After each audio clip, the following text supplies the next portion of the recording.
Greetings, dear friends. Today, we'll talk again with the esteemed Igor Mikhailovich Danilov. Greetings. Igor Mikhailovich, today I'd like to touch upon the following curious point. Almost every person feels an inner need, and most importantly, a desire to be happy, to constantly live in love and joy, so that his whole life would be a pleasure. But in practice, one paradoxical thing happens. For some reason, people's lives are mostly filled with anxiety and fear. Moreover, all of these fears and worries consume almost the entire life of a person, because he doesn't just devote some minutes to them or, say, hours, days, weeks or months, but sometimes he devotes very many years to them. So it turns out that fear actually deprives a person of almost his entire life, but certainly the most regrettable thing is that fear takes away a person's spiritual life. So today I would like to discuss and figure out what fear is and why it has such power over us. Who benefits from our living in constant fear and why? Is it possible to get rid of fears in general? How to do that? Probably the first point regarding fears that interested me was that John of the Ladder mentioned that a proud soul is a slave to fear. He also said that cowardly people are always vainglorious. However, some people may still object, because it would seem, what vainglory, what pridefulness can we talk about at all when a person who is scared experiences mental pain and seems to be in such a sacrificial position that he isn't the aggressor in this abusive relationship? Fear and vainglory, fear and pride, how do they go together at all? It's actually a good question. Indeed, people suffer and agonize most of their lives precisely because of fears. What is fear, my friends? Fear is a very powerful and strong emotion. I would say is the dominant emotion, and it is one of the main, let's call it a guard, one of the main guards in the way to spiritual liberation. Right. In fact, nothing stands in the way but foolishness, stupidity and fear towards gaining life by any human being. Therefore, yes, fear is the dominant emotion. Yet, what is the dominant emotion? Here, if we are to analyze it, we should analyze it in detail, right? Why are we afraid of something our whole lives? It doesn't matter of what. We are afraid of losing a job, ending a relationship. We are afraid of everything. Who produces fear? Consciousness. Personality has no function of fear. Personality cannot experience fear. If we approach this question more fundamentally and seriously, we should take into account the following factor. It is the main one. Personality. Yet, my friends, we are personality. That is, the one who finances everything, the one who lives, observes, and so on is personality. Not everyone understands this. Why? Not everyone feels free of consciousness. And when consciousness dominates over personality, a person cannot separate himself from it. I mean, he cannot even identify himself. He is not free. Why? Because consciousness lives instead of him. So for many people, I would say this is a bit of a shock. They say, how come? I actually think, these are my thoughts, I think, therefore I am. I live, right? Right, I live. Meaning, my thoughts are me. This is far from being true, my friends. This is said by people who have never really engaged in spiritual practices, who never worked on themselves in terms of spiritual development, or even simply in intellectual development. You know, sort of something new, right? Like sports, let's say, to try something new. So if even skeptics, even those people who cannot detach themselves from consciousness, would simply spare a few minutes a day to sit down and try to stop their thoughts, if you, my friend, are the master of your thoughts. If you are the thought, stop them. It's impossible. Try to focus and hold them. After all, you are the master of thought, aren't you? Focus and keep your thoughts on one object or, I don't know, on a particular subject, on one theme. You'll see how many thoughts you have in your head, how they come and go, how they are produced. It's not clear who, you do not order them. They just come from the outside in large quantities. And at this point when, let's say, the interest of personality, or that which consciousness has imposed on personality, matches with those incoming thoughts, a certain resonance arises and personality perceives them. Thus, we return to personality, where we started. Personality is incapable of seeing the three-dimensional world. It doesn't perceive, hear or see it. It doesn't feel what is happening to the body, all the more. This is true. Those who have experience of, let's say, a deeper spiritual immersion, be it prayerful immersion, mantra reading, or meditative practices. In fact, it's even better if there is experience in spiritual practices. That's really great. Why? Because a person clearly differentiates it all there. Where a thought is and where he as an observer, as personality is.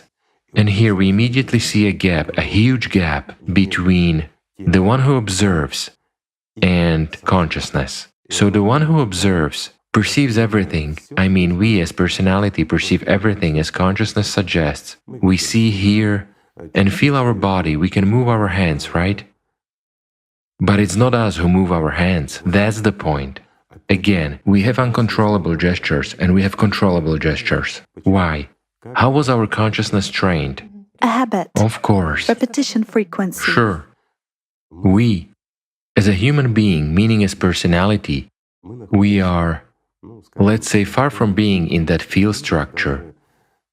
And personality is even more subtle. It is between the sixth and the seventh dimensions, let's say. Our consciousness is in the fourth dimension. Can you imagine that chasm? Consciousness can move higher in developed people, in those who are more developed. I mean, not necessarily in the spiritual direction, but in the direction of magic too. In other words, when a lot of attention is paid to consciousness, in fact, attention is the energy of life for it. So when a lot of attention is given to, let's say, developing our consciousness, and we concentrate, become keen on, I don't know, some techniques, practices, prayerful states or whatever else, we develop ourselves not only as personality, provided that the practices are correct, but also develop consciousness, meaning there is an inward focus, deepening, and detachment from the body. Nowadays, there is a plethora of different practices and techniques, including meditative ones. There are various groups for self-development and everything else.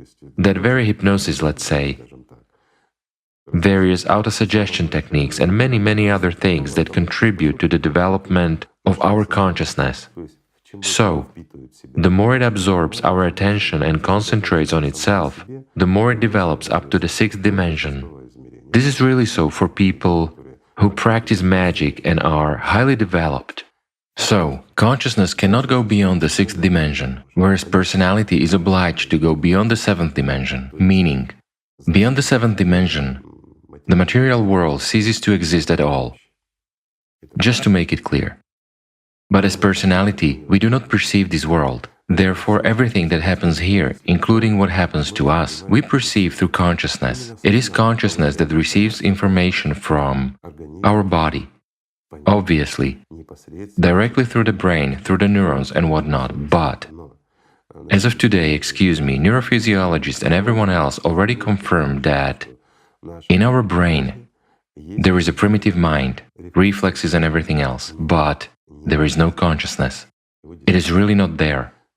Let's not delve into that. We talked about it a lot. Doctors talked about it a lot too, when the brain was almost missing while consciousness was still present just like before and didn't suffer. In other words, it's a field structure. It is clear that it is outside the body, as it is not in the body. But everything that happens to the body, everything our eyes see, everything our body feels, everything we hear with our ears, all our tactile perception, all this information is transmitted to our personality through consciousness. The more attention we invest in a problem, well, in fact, funding and investing attention is energy. Let's take that as the equivalent of money, okay? So the cashier, or let's say not even the cashier, but the bank, that's what personality is. Well, our consciousness is precisely the main consumer of these resources, so the more resources it receives, the more opportunities for self-development it gets. The stronger our consciousness becomes, the more active and freer our subpersonality will be if we fail to become spiritually developed beings. The question is, what is consciousness fighting for? For our spiritual development? No. Why? Because it means death for it. What will it fight for? Our consciousness is actually capable of self-identification, moreover, both primary and secondary consciousnesses. So, no matter how you look at it, all of us, from the perspective of psychiatry, are a bit of schizophrenic. Why? Because we have at least 3 beings in one bottle. It's just that we often merge and it's hard to, let's say, distinguish who is where. A simple example, again, going back to that very technique, sit down, calm down, and observe what you have in your head, observe what emotions and thoughts you have, simply addressed regardless of your mood, or even better when you're in one mood and then in another one. Just sit down, calm down and observe, don't take any action, don't try to think about anything. Just observe. You will see how your mood changes, how something happens to you. But that's where the observer is developed. It is the easiest exercise to understand that you're not consciousness and you don't control it. Yet you can put wood on the fire, as they say, right? Meaning you pay attention to one thought and it begins to unfold, although immediately a lot of other thoughts appear. Now we come back to emotion. What is emotion? Emotion is a substantiation for the bank, for our personality, to receive additional funding. Let's put it this way. And what is the fuel for fear? And the fuel for fear, not for fear, but for consciousness. For consciousness. Consciousness is actually the one that produces a strong emotion, which supposedly poses some kind of a threat.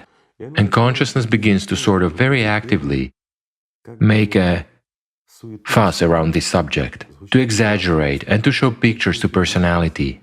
And we as personality are focused and invest our entire attention in the problem. Here's a simple example. Who hasn't experienced fear? Everyone experienced it for one or another reason. It doesn't matter. It's not necessarily a threat to the existence of your body, right? But I mean the fear of a problem. Let's say problems have accumulated and we cannot get away from those problems. They have simply overpowered us. There is an unsolvable task. We are trying to solve it and we cannot see the world around us. So, a person, any of us, is able to perceive an enormous flow of information at once, to digest and to process it. That's how our consciousness should work.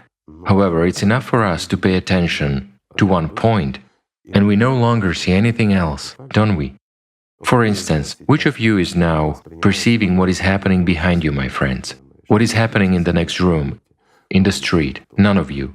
While in a normal, calm state, we perceive information that is happening around us. If we are calm, right? Thus, we are able to read, listen to the TV, and also talk to somebody. That's a normal function of our body. Well, for some people it is more difficult if, let's say, we are reading, delving deep into information, and we get what? Images. So fear always goes along with imagination. 100%. Images are what attracts us the most. Why? Personality doesn't perceive words. This is true. Consciousness communicates with personality, let's say, in such an individual language of its own. As a rule, there arise images, emotions, colors, and tints. Well, I'm speaking figuratively, but words are actually converted in our head.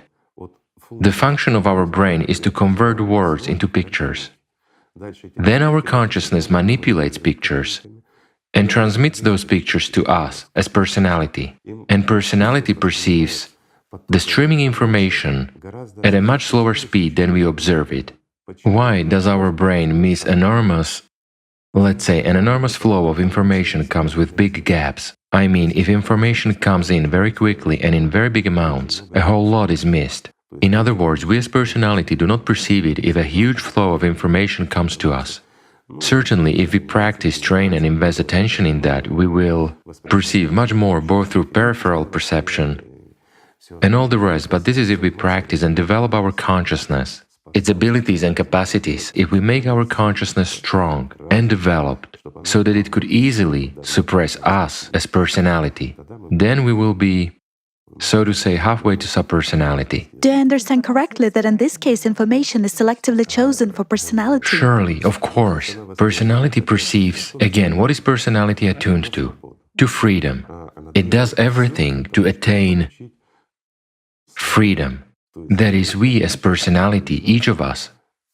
I'm saying again, each of us, regardless of who we are, atheists, anxious drug addicts, or anyone else, we are inside, we feel and know that there is God.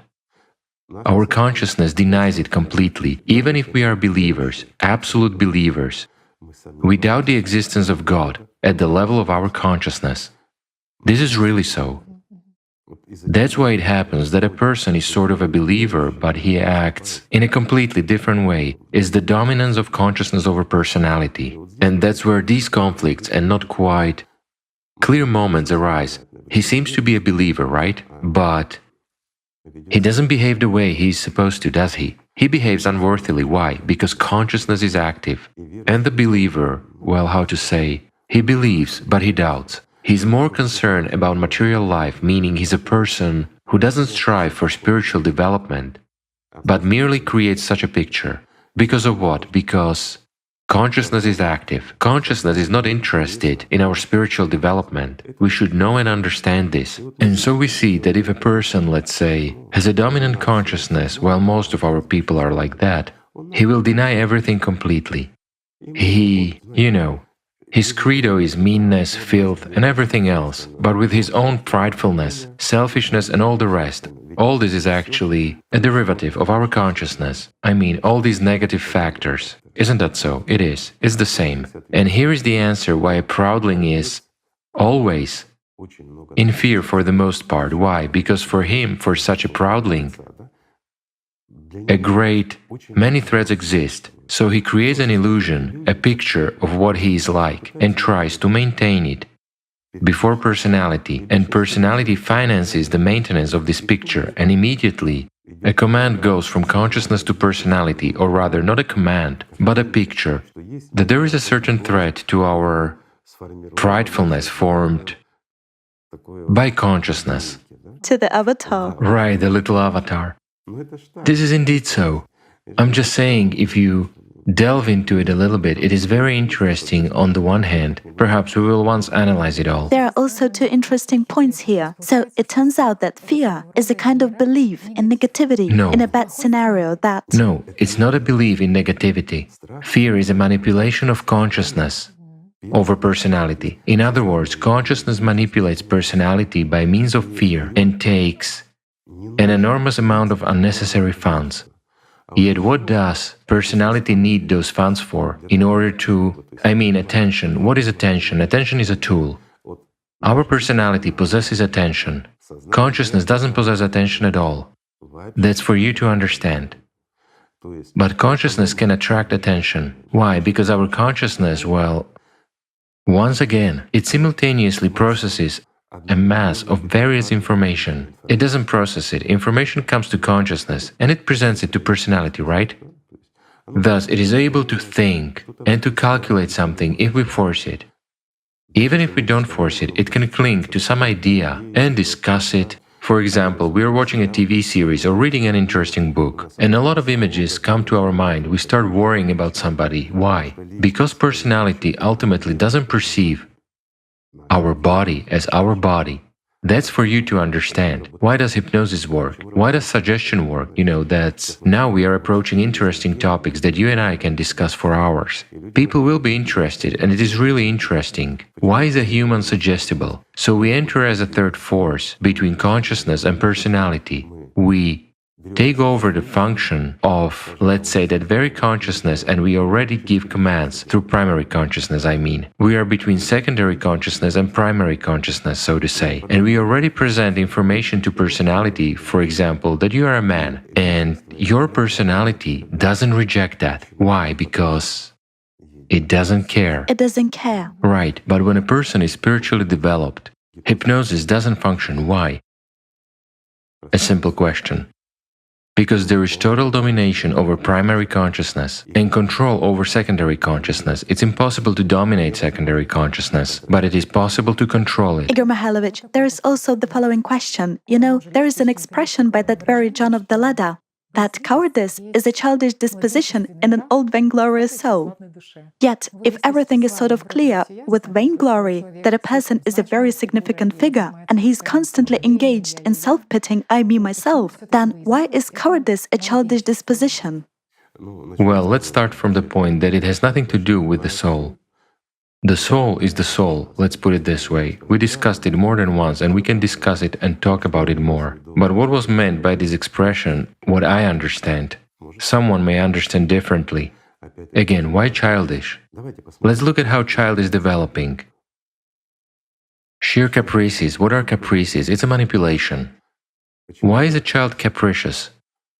As long as he is little.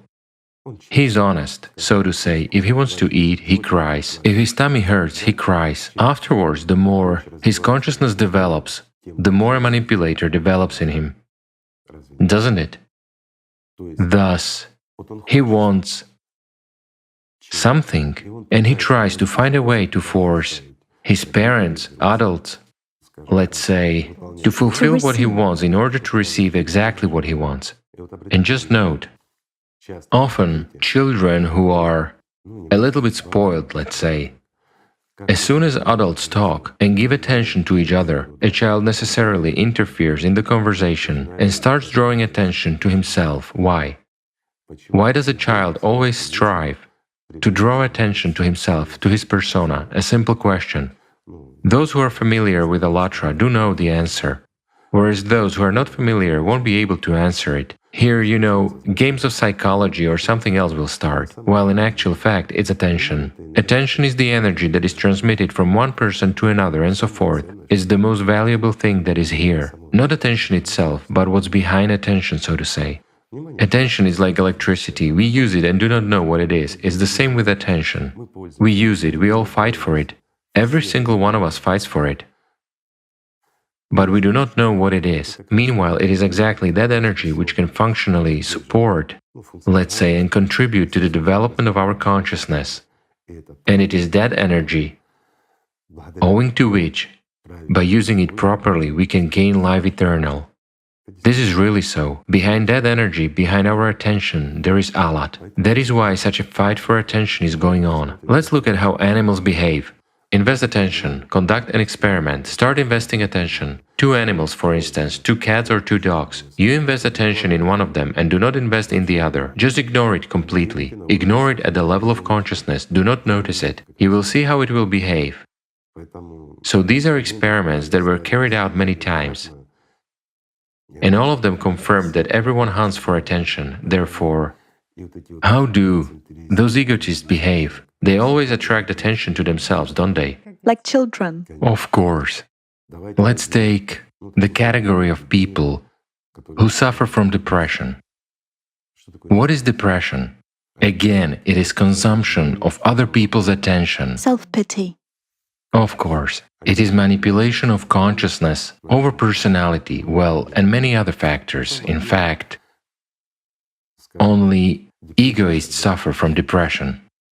Others don't suffer. The best cure is work therapy.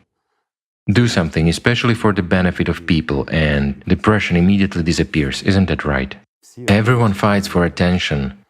Why do people cling so tightly to power? Please, answer me, my friends. I understand, now we'll start with money, attention, or something else.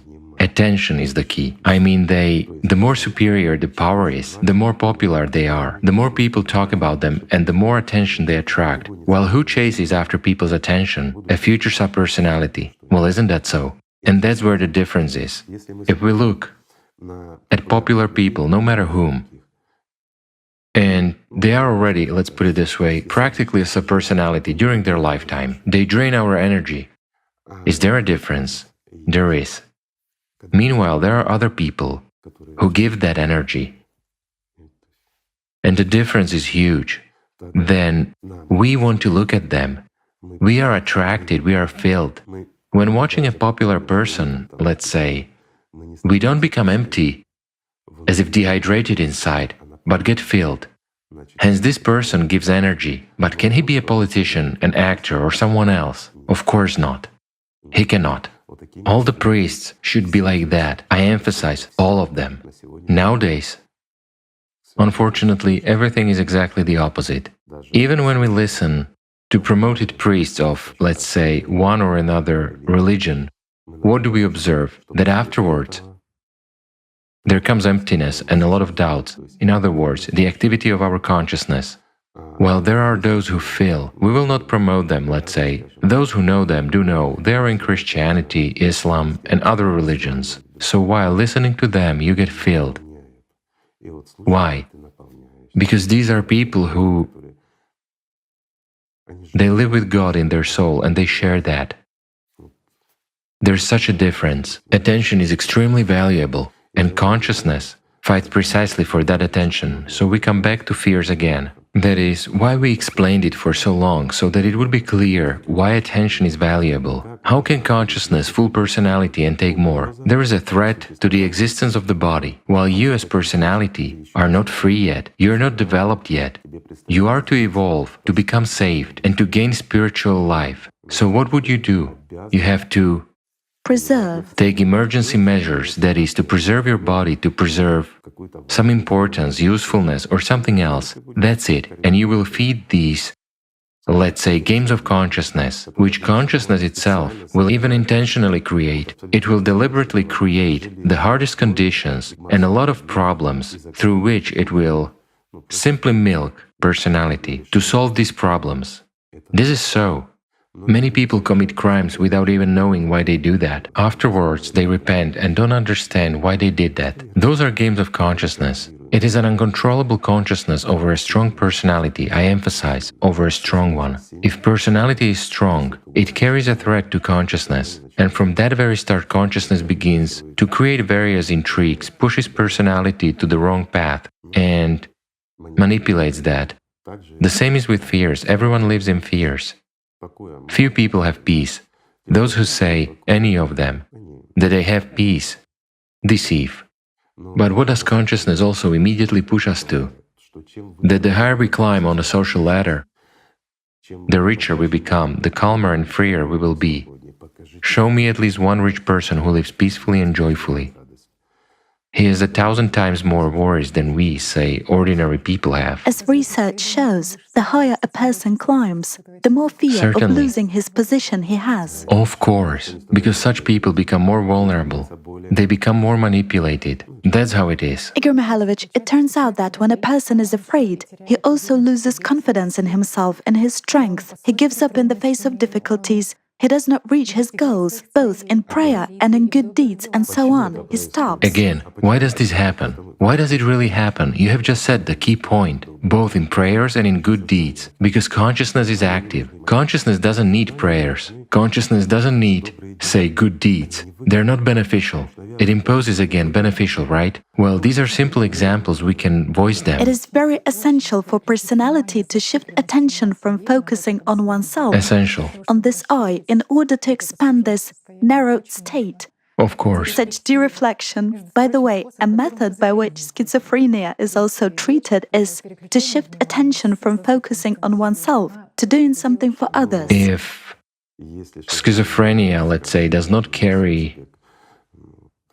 a congenital disease, an organic disorder or something else, then most often schizophrenia is not schizophrenia as such. It is pridefulness. Yes, in this case, there are other causes hidden in the games of consciousness, although the diagnosis may be schizophrenia. In fact, it is very important for a person who follows the spiritual path not to be afraid. You know, I remember a story when Peter walked on the water, and he He really wanted to go towards Christ on the water, so he walked. A strong wind rose up. He got scared and began to sink. And then he said, "Lord, save me." Jesus said, "You of little faith, why did you doubt?" And you know, this is actually not a literal story. A person walking on the water, violating the laws of physics. I guess it is probably an allegory. An absolute allegory. Of a person's spiritual path. You know what I'll tell you? 99% of all believers who listen to this allegory understand that this didn't happen in fact. But everyone keeps lying and playing a believer. How can we doubt it? After all, it was Jesus Christ, right? He actually walks on water. Jesus Christ gave these examples purely as examples in an allegorical way. So if you walked on water, for example, what is water? Water is another world, and he described and compared the spiritual world to the waters of the ocean, to water and so on, meaning something different lives there. It is eternal there. So you walk on water and many such examples. And what is this wind? It turns out that it is life circumstances which you have to go through, or doubts. Of course, these are doubts. You shouldn't pay attention to these doubts but and should fears. go towards Christ, who is waiting for you now. Of course, if you love me, if you trust me, come to me, he said. Just come to me, I'm waiting for you, my friend. Don't doubt it. Of course, just put aside your doubts and come to me. Don't pay attention to the wind. Don't pay attention to the waves. The circumstances of life were precisely meant. Those problems that arise around you, that which consciousness can cling to. And more often than not, I'm saying once again, consciousness itself creates these problems, trying to distract you as personality, you see? So you have to walk steadfastly towards your spiritual goal. Absolutely right, especially if your goal is spiritual salvation, my friend. And if you doubt and stumble, you will drown. Why? You won't be able to walk on water. There is another interesting point in this story, that Jesus doesn't calm, so to say, this wind or these waves. Of course not. He just leads Peter. And when they get on the boat together, then this wind and the raging sea calm down. You know, my friends, this story was actually described in the Apocrypha. It was also described, let's say, in the memories about Jesus Christ by the first Christians, and the Gnostics kept these records almost until the year 1200. There were copies of the records, thank God that they were, and they still remain. Later on, when they already destroyed the Gnostics, they destroyed all those records too. The Holy Inquisition, you see. Anyway, in those records, it was exactly mentioned how Jesus Christ described this example. Only the main character there was neither Peter nor Jesus. He described it all in a completely different way, while afterwards we already read in the Holy Scriptures that Peter himself doubted, stumbled, but he had walked some. We must believe. A part of the way, yes. Yes, it's like a lesson for believers, you see. You know, that's why we have such a world. It seems like, yes, they established a religious organization, took all these stories, made them sort of real to strengthen people's faith and so forth. But I wonder, are Jesus' words and the story he told weaker than the fact that Jesus walked on the water? He never walked on the water. This is nonsense. Neither did others, in fact. One can break the laws of physics, but it costs too much, and it takes too much energy. It's not worth it. And certainly Peter didn't walk on water. But what had to be enhanced? Peter's authority. You know, these games, these manipulations, lead to the consequences that we live and exist nowadays in the 21st century, the same way as they did 2,000 years ago, and exactly as they did 4,000 years ago. Because we humans don't change.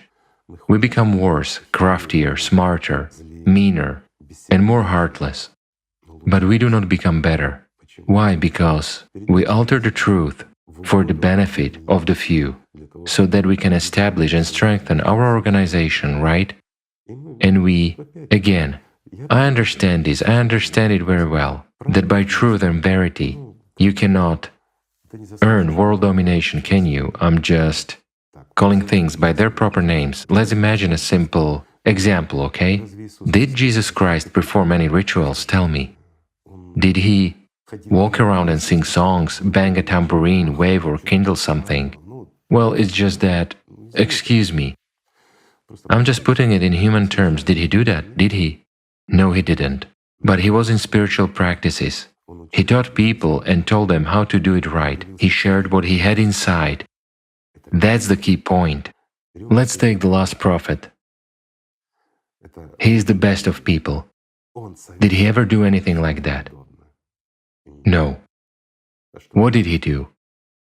He was often in spiritual practices. He shared what he had and told people what they needed to know. Isn't that true? So why was it all altered afterwards? Dancing, jumping with the tambourine, running around, a bunch of men in women's dresses with some rituals and whatnot. What is all this theatricality for? A simple question, does it lead to the spiritual? No. And all of us understand and know this. All of us, I emphasize. We know this inside, because each of us as personality knows the verity and knows the truth, and we reach for it. Well, we go there in fear. Why? Because a substitution was made. Instead of love and joy, fear of God has been imposed. A barn burned down. It means you didn't please God. Lightning struck the house. It means you didn't please God. You felt sick. It means God took offense. You see? Father's methods are cruel and pedagogical. Very much, yes. And why is God so unmerciful and so angry? So that we fear him, right?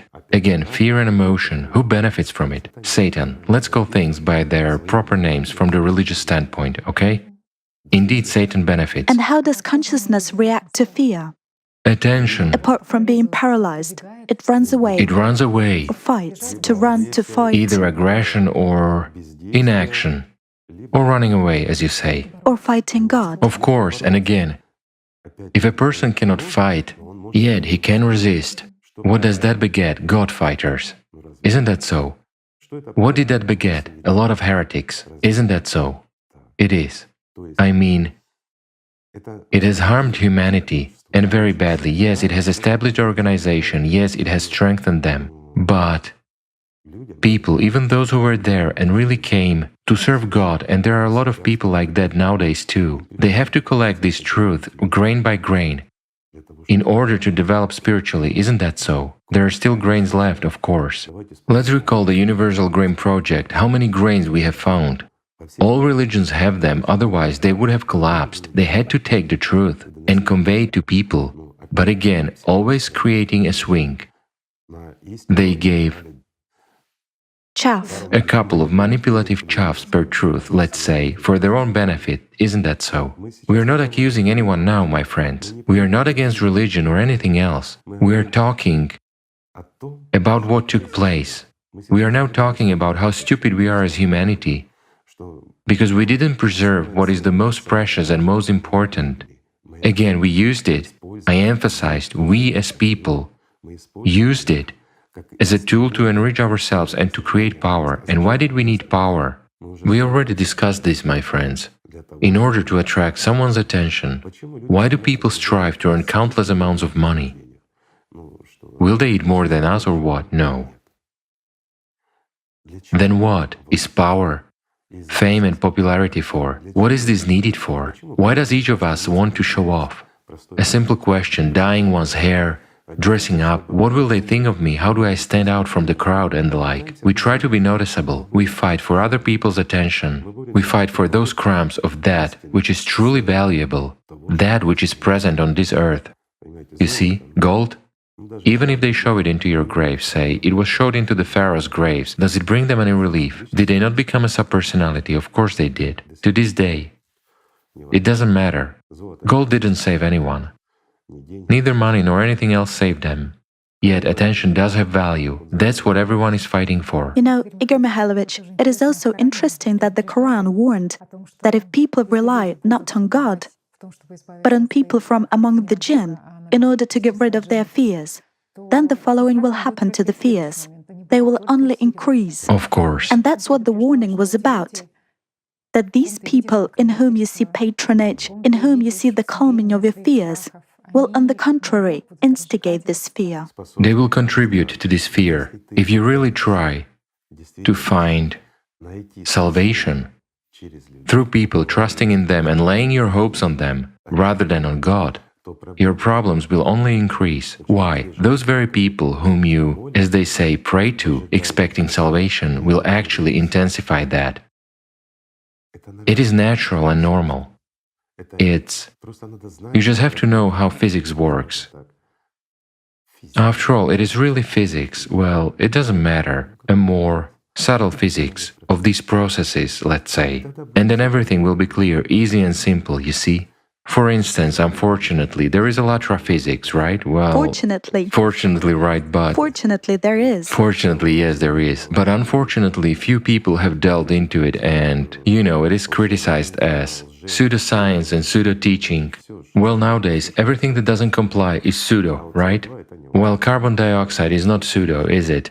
It is really true. All the troubles occur because we produce too much carbon dioxide. That's what they state. Igor Mikhailovich, if we return to the subject of fear, what aspect actually interested and surprised me in my time? If we single out the direct speech of Jesus Christ, most often he tells people, don't be afraid or fear not. In fact, the most common advice in both the Old Testament and the New Testament is fear not. And for many people, this is a surprising fact. Why? Because it seems that the Bible would more likely say, don't do this or do that, or at least love one another, but certainly not the words, don't be afraid or fear not. Why did Christ focus on this point? Paid a lot of attention. Do not obey Satan. I translate it. Do not be afraid and do not worry. Care about the main thing, my friend. Then everything will be fine. Fear not. Do not waste the power that was given to you for saving yourself and gaining life on mortal things. On games of your consciousness, you shouldn't do that. Spend it where it is intended. Then you will have everything. Again, how many parables did Jesus Christ tell? What and how we should spend? Well, we are missing that. And there is so much advice. Even the Holy Fathers spoke about this very cowardice and the images that arise in the head. In particular, Maximus the Confessor said that yes, you shouldn't be afraid of those frightening images, because all this is emptiness. Just turn them into nothing. They don't exist. It's a lie, it's a game. And if you overcome this imagination, these images, you will also overcome the one who begets these images. Creates them, yes. Who sends you these images. And those very holy fathers, practitioners, so to say, who really gained life, they tell the truth. What do they say and what do they talk about? About real experience. What else do they talk about? About Alatra. Don't they? Because the truth is one and the path is one. And whoever says what, it really exists. Here I'll digress a little bit. They say that we are such a strange sect that has collected a little bit from everything and is pulling your leg, friends. Alatra has been invented. Islam, Christianity, and everything together. Yes, exactly. Regarding Alatra, okay? Let's just cast away all the imposed nonsense. And look, why is it this way? After all, in reality, what is embedded in Alatra, what Alatra describes, is present in all religions. That truth, which all religions, all religious institutions, and the entire priesthood rest upon. Why? If we just remove from their religions what is not in Alatra, we will see that a couple of pages have remained, and those couple of pages are more than enough for fooling people for thousands of years. That's how strong the truth is. That's what I'm saying all this for. Igor Mikhailovich, the truth is so strong, but opposition to the truth is strong too. Of course, there has to be opposition. Why? Because the truth is frightening. It infuriates demons and it scares consciousness. This is really so. Therefore, liars very poorly perceive the holy truth. That's true. Why? Consciousness trembles before the truth because it loses power. What does the truth give? It gives awakening, right? An impulse of attention that goes from soul to soul, awakens personality, and people feel and understand that. This is true. As for lies, they only fool the mind and reinforce the position of consciousness. Let's say lies elevate a person in his delusions onto some pedestals where he doesn't stand, in fact. Whereas if we face the truth, it is consciousness that just buries a person alive by forming a false image of him. That's the trouble, you see? I mean, always and everywhere from those created images, as you say, there emerges an elementary simple thing, consumption. Our consciousness is a trite consumer. No matter how much you give to it, it has never enough. Is it possible to satiate consciousness? No, never. No matter how much attention you give it, it will always demand more and more. Again, those are the laws of physics, friends, and you won't get away from that. It's just that there are elementary, simple techniques, as Jesus Christ said. Do not be afraid. Love each other. Do not be afraid and follow the straight path. Be firm in your step. And the door is open in front of you. It will not open. It's already open. God never closed the door in front of those who love Him. You see how simple this is? Yet to love God, to fear Satan is nonsense. Actually, Satan fears you much more than you fear him. This is true. Because those demons in your head are so timorous.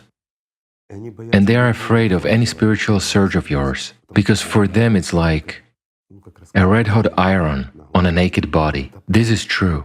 Well, until you gain personal experience, you won't understand that. But thank God, so many people, so many of our friends already have this experience. They feel, know, and understand that. Yes, consciousness is strong. Yes, we often lose. But we lose minor battles. Yet the main task is to win the war, my friends. Do not give way to despair. After all, consciousness captivates, distracts, and lures you, and afterwards is actually consciousness that picks on you. It says, see how worthless you are, you cannot. Well, what spirituality are you talking about? You will never see, you will never become. You will become, my friend. You will become. You are obliged to become an angel. That's the meaning of your existence. Everything else is nonsense. Everything. Your near and dear ones, friends. All this is temporary. Everything we have and everything we value in this material world, it is all given to us on loan. We cannot use it. There is no higher value here than your life, my friend. Real life. And that is the truth. You must become part of the spiritual world. Then there is a meaning in your existence. There is no other meaning, and there cannot be. That's the very essence, and that's the truth. This is what the beast inside you fears, the one that distracts you, my friend, the one that forces you to be like it, that turns you into its copy. But you have the right to choose something different. You have the right to fly up, while that beast will never fly up. That's the meaning of our life. It is so profound and great, Igor Mikhailovich. It is true. Because it's really true. The truth is always simple and it is genuine. Isn't that what great people talked about? People will again say, why do we always rely on the great ones, on Jesus Christ, on the Prophet? Not for what consciousness says, but just to emphasize that thousands of years have been stolen from you, friends. Because the great ones came and told the simple truth. But afterwards, human consciousness stole that truth from the rest of you. Why? Because you know why. Because the truth gives freedom and takes power away from Satan. That is why those very saints have always been persecuted and hated by demons. Isn't that so? It is.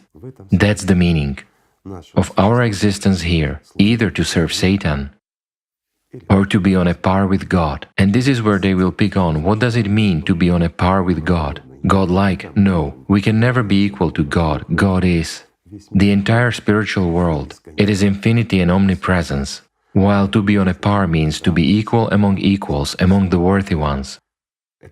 This is what the prophet always asked for. The last prophet and the greatest of people.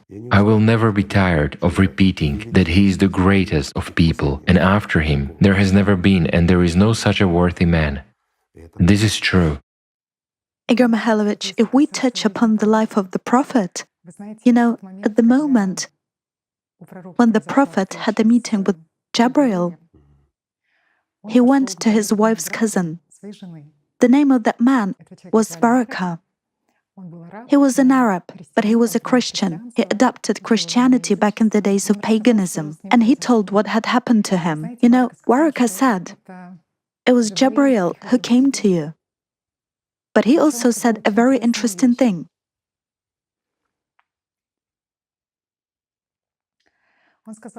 He said, "It's too bad I'm not young, and I won't be able to help you at the time when you will be banished by your people." And the prophet said, "Wait, are my people going to banish me?" And Baraka said, "Yes, they will. Because no matter who comes with what you have come, people always target and treat them with hostility." And Igor Mikhailovich, I wondered for a long time why people were hostile and persecuted Jesus Christ and the prophet. Let's even take your life. Let's say my friends and I were recently thinking about this topic, frankly speaking. And we were talking about how actually a person could live the way you do, constantly being and walking as if on a razor blade every moment. These are not just words now, because to many people it may probably seem from a side that your life is very easy. Even in conversation, some people envy you, that you have so much respect from people, and that so many people love you, but they don't see the other side of your life, that this life, is horrible and nightmarish. Because at the moment when so many people spit on your back, when so many people pour mud at you, when so many people betray you, those who call themselves friends, when so many people want to take your life, because actually, what can be said in this regard? Even since we met, I know many cases when your life was in danger. And literally by some miracle, your life was saved, and you are with us. And Igor Mikhailovich, I honestly did not understand what it was like. After all, what motivates you to act this way? You don't receive any compensation in this world. You have no power in this world. You have no money in this world. What is all this for? This cannot be understood by such commonplace consciousness of an ordinary person. Why? Why can you die every second, at the whim of some people? Now I know that there is another side of your life. Your real life. But still, if we ask the question from a perspective of the commonplace human consciousness, Igor Mikhailovich, what is it like for you to be in this world? Are you scared? Consciousness is afraid. Of course, consciousness has such a function to fear for itself. Well, my consciousness isn't lucky. It is always afraid. But what is it like for me? I'll tell you honestly, friends, as of today, you will hardly find a happier person than me. This is true. May I share an allegory too?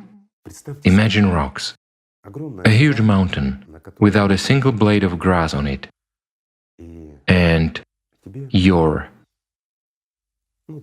immediate manager tells you, go and turn it into a blooming garden.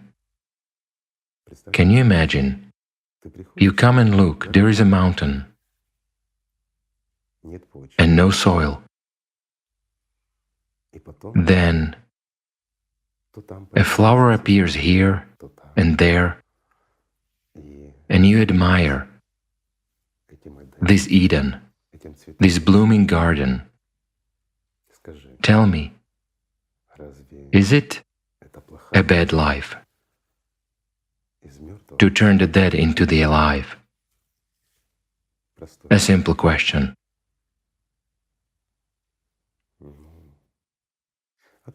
As for the ordinary, human side, haven't you experienced the same thing? Haven't you had troubles? Just because you followed me. Isn't that true? They spat at your backs. All sorts of things happened and friends betrayed you. Meanwhile, I'll put it as follows. Not a single friend has betrayed me. Not a single human has attempted to kill me. Not a single human has insulted or offended me. All the intrigues that took place were from Satan, speaking the language of religion. Yes, consciousness forced people to do foolish things, and today many of them repent. However, the fear of consciousness blocks them from coming to me, although I know that they love me. Why? Because I love them. This is true. That's the point. You see, we are all humans. We do not do bad things from the soul. But sometimes we do bad things when consciousness has power over us. Right? Well, this is consciousness. There is a simple example. I mentioned it. Several times people came to me, those who were asked to do something bad to me, something very bad. It doesn't matter. However, being professionals, they immediately begin to examine the target, so to say. So they come and said, "We cannot do that." And just tell me, am I not the happiest person in this world when even those who are sent to do a bad thing come to me and say, "No, we won't do it"? As for the razor blade, as you say, well, who hasn't been on a razor blade? Those who told the truth. Tell me, are there such people? Of course. You know, one can always get into big trouble for the truth. And don't our guys have trouble because of asininity, stupidity, and idiocy of some people? Again, why? I'm saying once again, it's not people who do that, but it's their consciousness who does it. It imposes a certain picture, and as a result, people do stupid things, right? They reject that which gives life. Certainly, of course. Moreover, the truth that we voice is really frightening for those who are sitting on people's necks, who haven't come to serve God, but only pretend to serve. Yet a person came for power. He came to satisfy Satan. However, he says that he serves God, that he is a mediator between God and sheep. Lambs, pardon me. No, I'm not mistaken. Sheep. Lambs are worthy. Aren't they? They are, so why sheep? No offense, my friends, I don't mean any offense.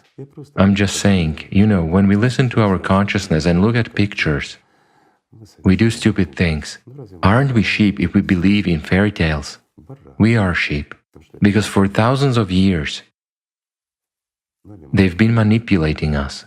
They deprive us of life. They force us to die for somebody else's idea. They kill us just because they want to, because they are the masters. They consider themselves to be wolves. Isn't it so? It is. But we are people. And you know, if a person gains life, if he attains inner freedom, he doesn't care what those wolves do to his body. But there is one but. Wolves will never get where angels fly up. They doom themselves to death, even by their own evil deeds. By listening to consciousness and committing a stupid thing, a person deprives himself of the future. He deprives himself of love. He deprives himself of life. Tell me, is life without love actually needed even here? What's the point? in torment, To vegetate in fear, in serving somebody somewhere, not God, but some people who have a false idea of themselves, to fulfill their whims, to be a dependent servant, even without a prospect for the future. What's the point? To vegetate in this body, rotting little by little. God has actually arranged it in such a way that our body grows decrepit, it ages and goes to ruin, unlike other animals on this planet, which preserve their life and become only stronger. Well, isn't that true? Let's take a sea urchin. As a matter of fact, it exists almost eternally. Even over years, I emphasize, its reproductive function only gets stronger, unlike some bipeds. And not just bipeds, but all animals too. Is it difficult for God to do something instead of us? It's not difficult. But then what's the point of the very idea? If God would do everything instead of us, tell me, who would it be then? An angel? Or a consumer? Or Satan? What's the point of doing everything instead of us? It's exactly us who should go through everything. Through fire and water, we should go through the milestones of this life. Yet, we should fly up and not fall into a pit. This is the meaning of our life. And for that, what is needed for that? For that, guys, we need very, very little. Not to be afraid and simply to love each other. So, friends of mine, thank you for being with us, and thank you for staying with us. Let's just love each other. Thank you. Thank you. Thank you so much, Igor Mikhailovich. Thank you for everything. Thank you, friends.